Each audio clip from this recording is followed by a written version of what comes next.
Thanks everybody for joining us. We are here to screen Su Promesa, which is a film by Rafael Soto, and we have Matt with us as well. I'm Vivian. I know these two well, and I'm very grateful to be here showing this with y'all. So I guess why don't we start with Rafael and Matt telling us a little bit about yourselves and how you came to be here. Cool. So I think everybody should know who I am by now, but I'm Rafael Soto, the writer-director of this film, Promesa.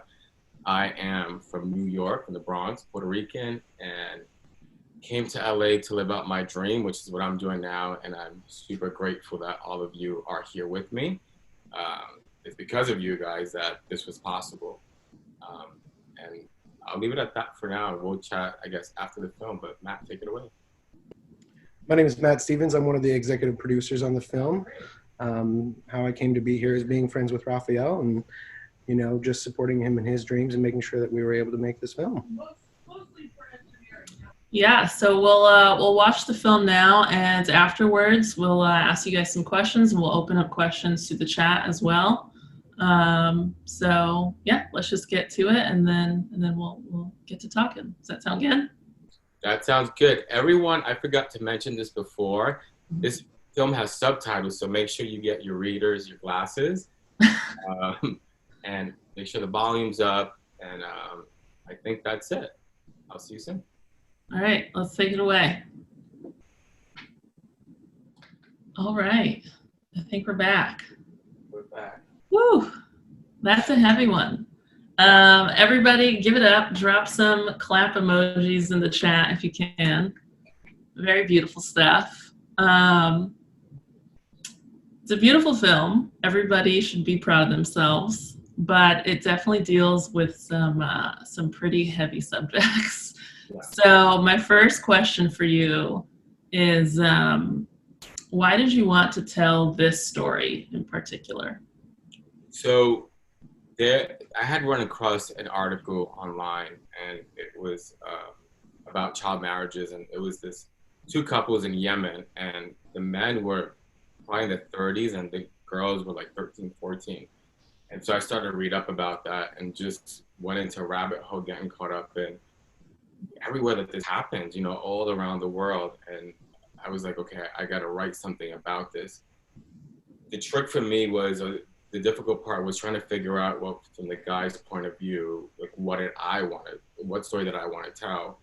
And seeing as how, LGBTQ hate crimes they're high, they've always been high, nobody talks about it. I thought it would be interesting to tell his story as a man who's in the closet, who is he can't breathe, and what that would look like for him and for her. Yeah. Yeah, I think that was one of my favorite parts of the story itself, is that, in the beginning, you're definitely not in favor of this dude. You're kind of disgusted, really. And then once you understand where he's coming from, it's really easy to empathize with him. So I love that you sort of had those two stories going on at the same time. That was really great. So I guess this kind of takes me to my next question, which is any challenges in the writing process, in telling this story? Did you have another idea at first for maybe how you were going to tell it? I guess, yeah, just in general, your writing process and any challenges that you came across there. Yeah, that's a great question. So writing the script, I knew that I could do it in a short form, and then hopefully somebody will pay me to make a feature about this. But in the short form, I knew I could do it. And it didn't take very long to write. I think when I wanted to shoot this at first, I was trying to figure out, well, from what culture do I do it? And then I was trying to be all arty-farty and like, oh, I'm going to have a multicultural cast and everyone could wear different things. But I had people that I trust say, no, that's not going to work. And so during that time was when there was this whole stink about the caravans coming to America and how they were met with protests and putting kids in cages. And I was like, oh no, this is going to be easy. It's going to be from a Latin American standpoint. And so that's how that happened. Okay. So I know you, and I know that you're a writer. I guess I'm not super familiar with if you've directed other things before. So if you could talk about that process. Is this the first film that you've directed, or have you directed other films? No, so I never went to film school, but I did go to acting school. I wanted to be an actor, when I was young. So the first film I did was called Shattered Pitch, and that was 10 years ago. And I went into that film, like, we went on set without a clapboard, like, just super like, oh, we're gonna make a film, and not really understanding what it took. And then, this is my second short film, and but this time we went super prepared. Wow, so this is your second short film. Yeah. And again, I know you, so I know a little bit of the process, that went into this. But it was like some serious fundraising things, some serious like productions, like being on set and stuff like that. So that's pretty impressive that this is only your second one that you've directed. Do you want to get into that a little bit, talking about like what that I guess the actual production process was like after you sort of written the thing, like trying to get it made, fundraising, all that stuff? Yeah, so the goal was I want to make a film before I turn 40. I want to make a short film before I turn 40. We wrapped on this film 5 days before I turned 40. You did it. We did it. But once I knew that I wanted to, make a film, then it was getting just the right people involved.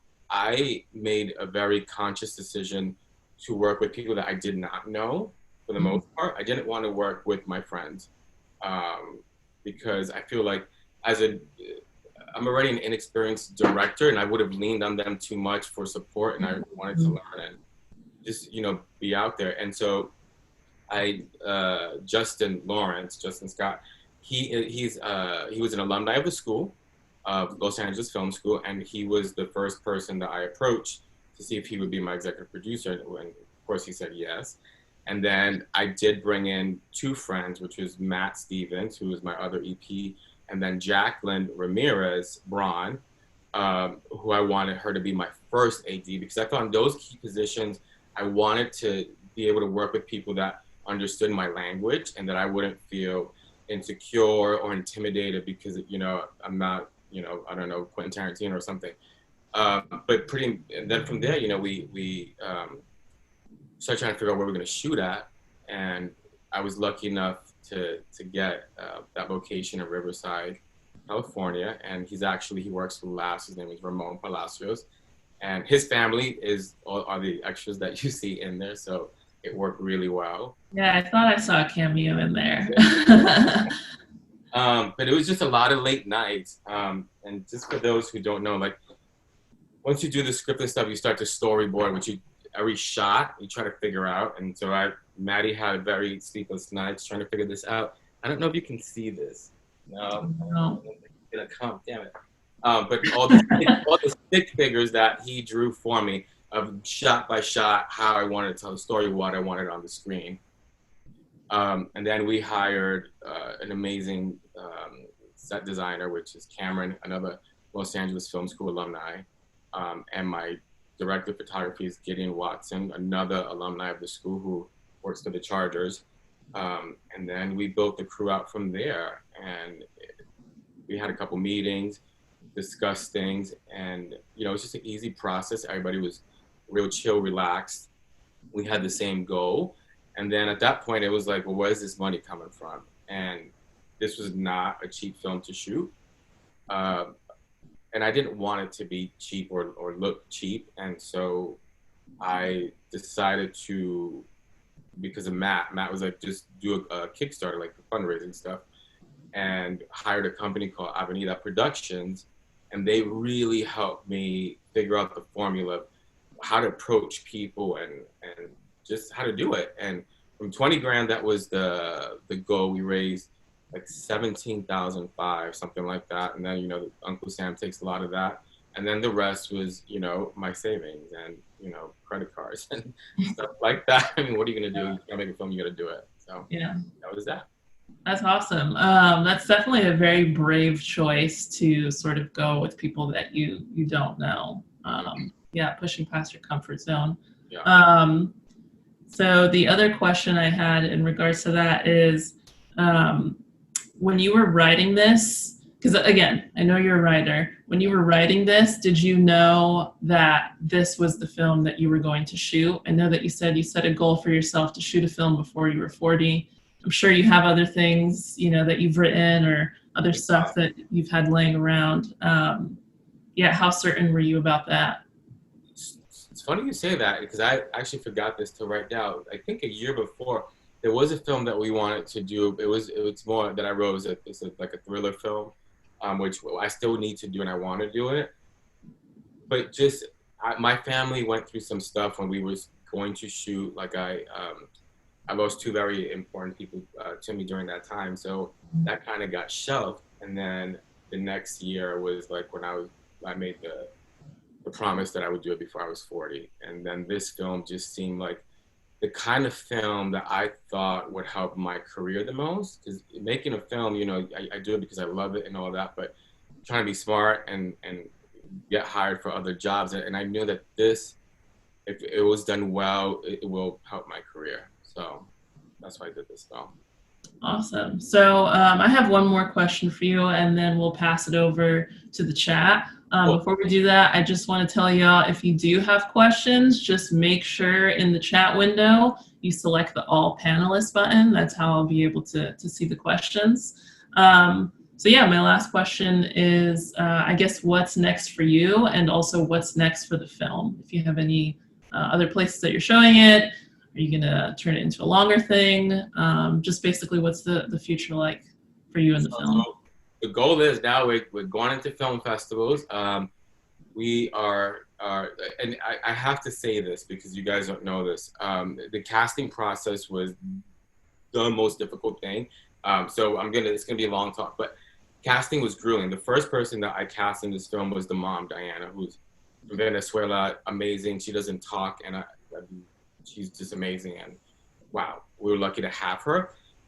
And then Julio, the dad, was the next person. And Armando, he's like my height, and everyone knows I'm not very tall, but super intense. And he brought it to the audition. It was just like, whoa.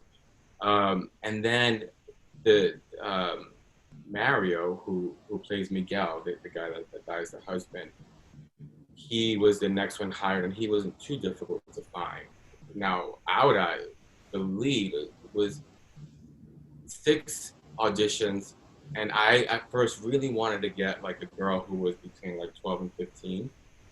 Just all the girls that we saw, they couldn't bring it. They just didn't have that emotional range. And Diana was like, well, I know somebody who I went to acting school with that I think she could do it. But she's 22, but she looks like she's 14. And I was like, no, that doesn't exist. That's not real. But it's like, I'll see her.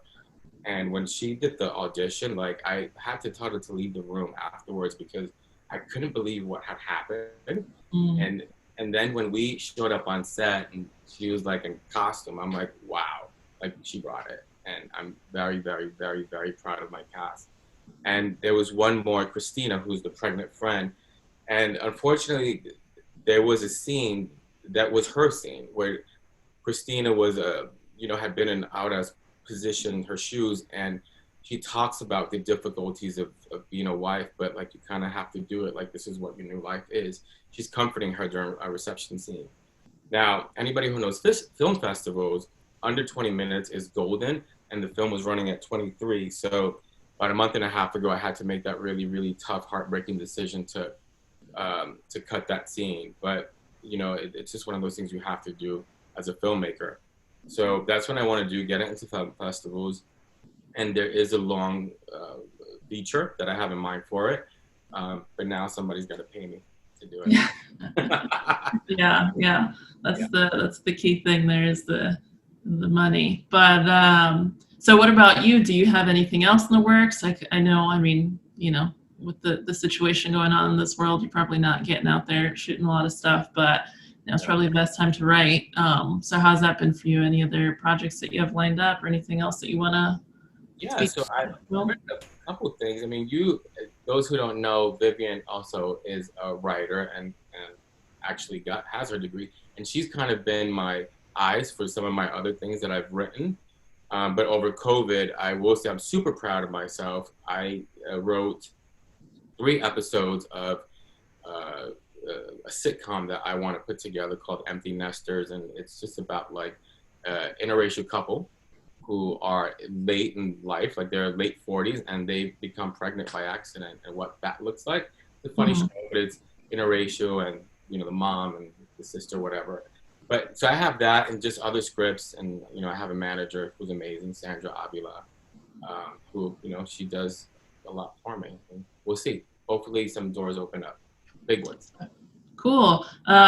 Actually, while we were talking, I thought of another question, so I lied about that being the last question. But I guess the last question here is, what were the biggest lessons for you throughout this whole process, in the writing process, and then also, again, because you said this is your second thing that you've directed, but kind of like the first real, real deal in terms of like set and stuff like that. What were the biggest lessons for you? That maybe other people who want to make films can sort of learn from?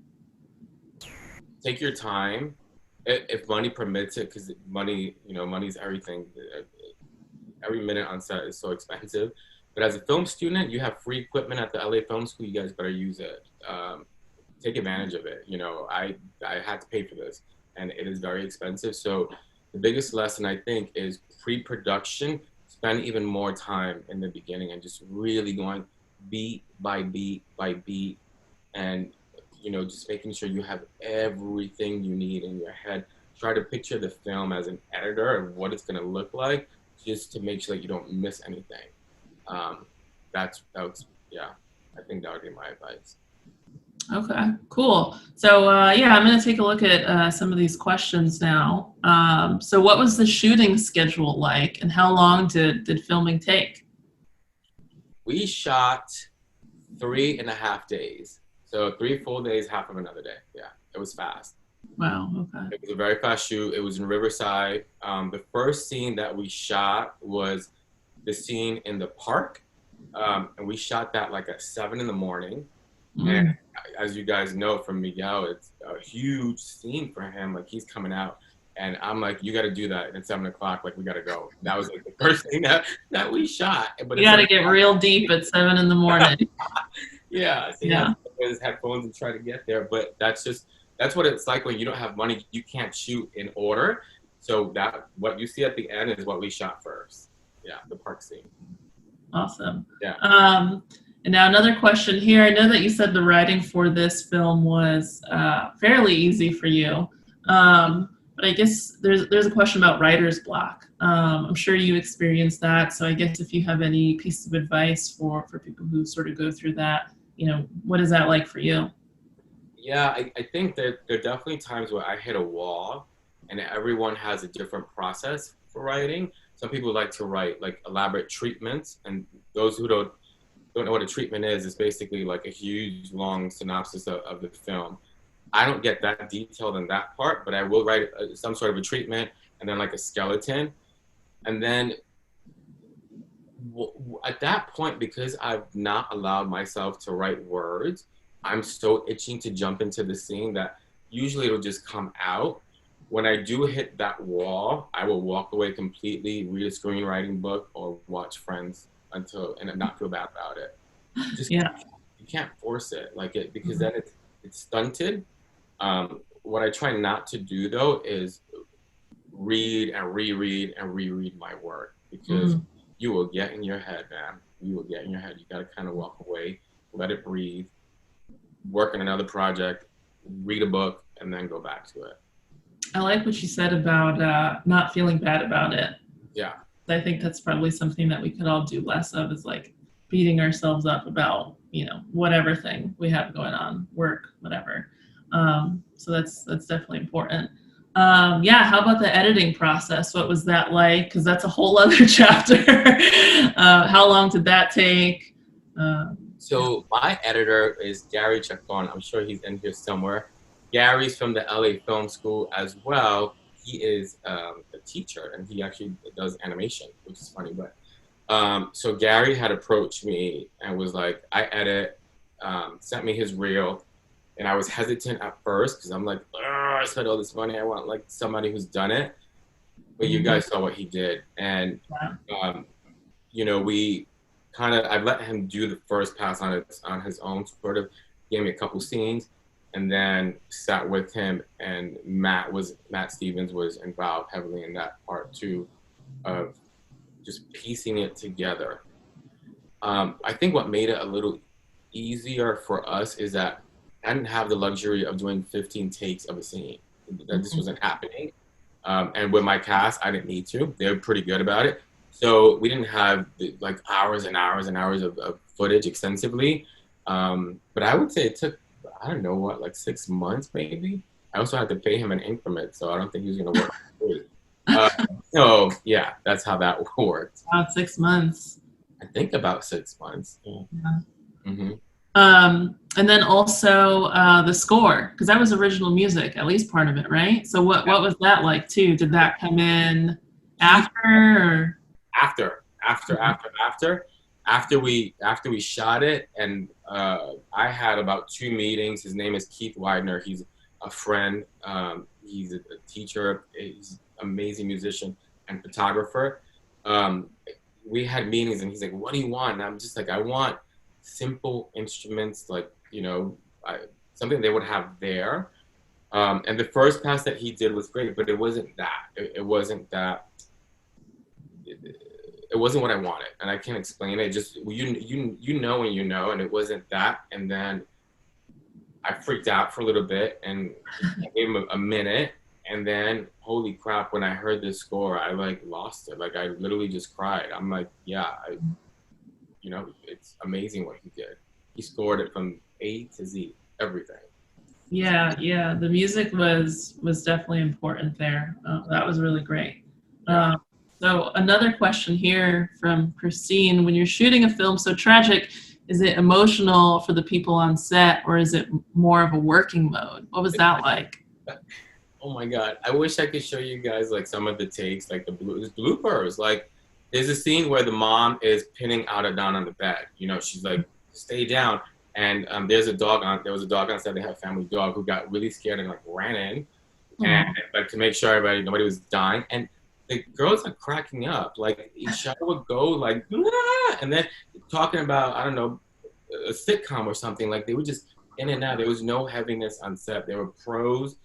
I don't know what their process is as an actor, but on set, like I would tell her we were gonna shoot, and they would, you know, go away for like 2 minutes, come back and do that, and then come right out of it. So, you know, it was pretty easy. Did you have to have any sort of conversations with the actors or with any of the crew really about like, you know, hey, this is serious stuff. Like, how do you feel about that? Like, just like sort of breaking down any of that stuff, or were you just able to get to it? No, I didn't have too much because I knew what I wanted. And during the audition process, I was pretty clear about it. And so I let everybody, like they audition with different sides. Sides are like what you read, but it wasn't from this film. It was from something similar.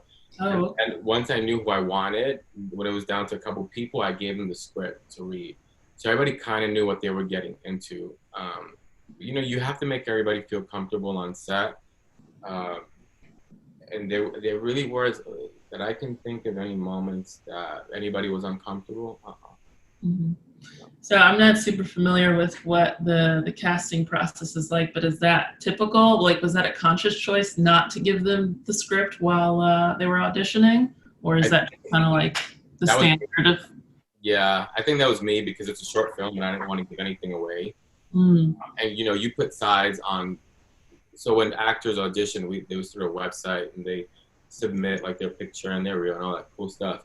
And then when you select the people that you want to see, you give them like 2 or 3 pages that they're going to read. And in a short film, like I felt like anything I gave them, it was too much. And that's my baby. I was not willing to do that. And so, yeah, that was how I did it. Okay. Yeah. Let's talk about how important for you was it that it was done in Spanish? There was never going to be an option about it. Once I decided that it was going to be from Guatemala, I'm like, it's in Spanish. And Cecilia Berry, who I work with, who I love dearly, she translated the film for me because, first of all, Puerto Ricans don't speak like Guatemalans, and I also grew up in the Bronx, so yeah, no. So I had her do it for me, and then Ishel, who is Auda, she is from Guatemala, and then she like verified everything. So, but it was always going to be in Spanish, sure. Okay.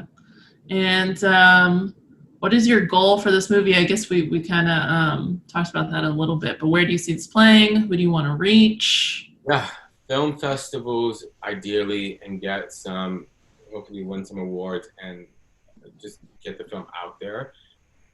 What I would love to do is there's an organization called Girls Not Brides that I kind of referenced a lot, and they help, little girls who are being forced into marriage all over the world.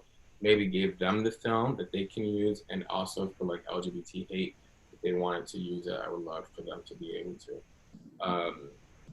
I would love to get paid to write a feature, and like I said, it would be her story until she tries to come into America and what that looks like from this little girl traveling on her own with a caravan, So that's what I would want to write. Yeah.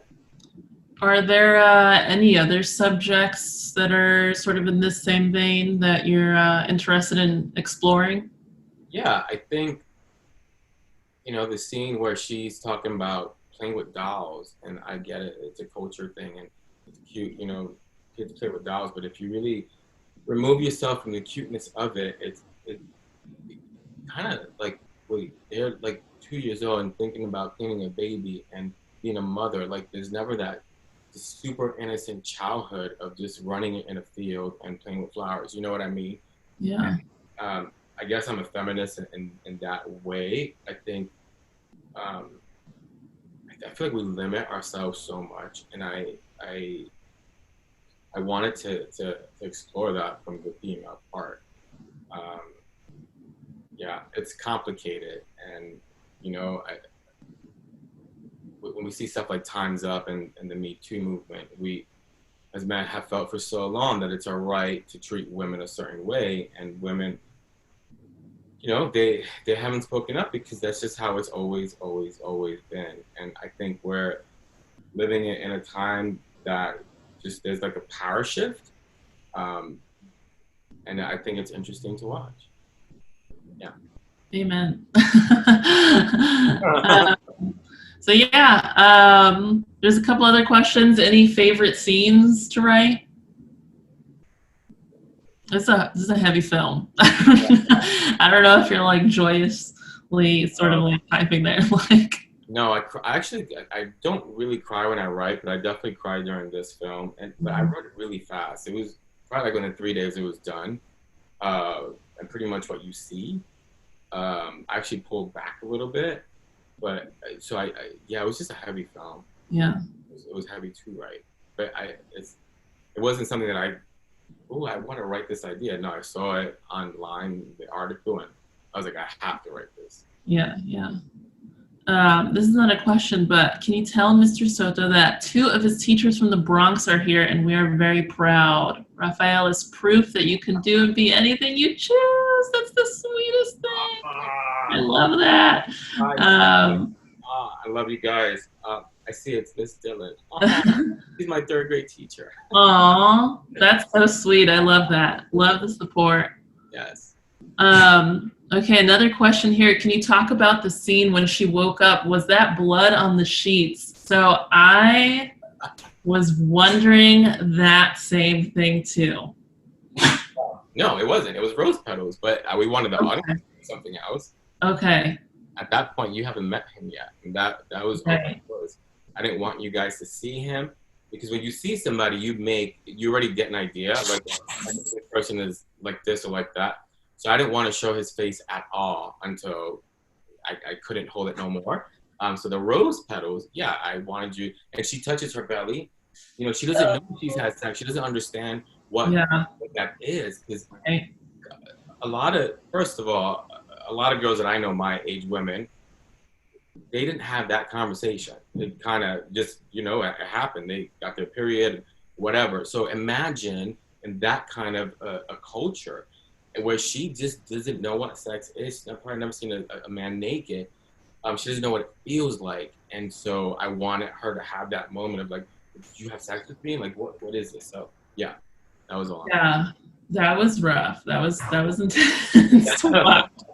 And it's crazy because all of these moments are, it's not a super long film. Yeah. But yeah, the moments like that was probably like just a minute or two, but it felt like an eternity because you're so. I'm sorry, my dog's. Yeah. It felt like an eternity because you're just so on edge. Like, oh my God, what happened? Like you feel terrible for her. Oh, this is another great question here. How does it feel watching your work now translated into a living, breathing film? It's still super emotional for me. I had to like step out of the house for a minute and breathe when it started, because, like I said, without you guys, I couldn't have done it. And it's something that I love to do, and it's what I want to do with the rest of my life. And of course, I wanted to do this in the theater and get to see everybody's reaction and stuff. But I'll tell you, it still feels emotionally like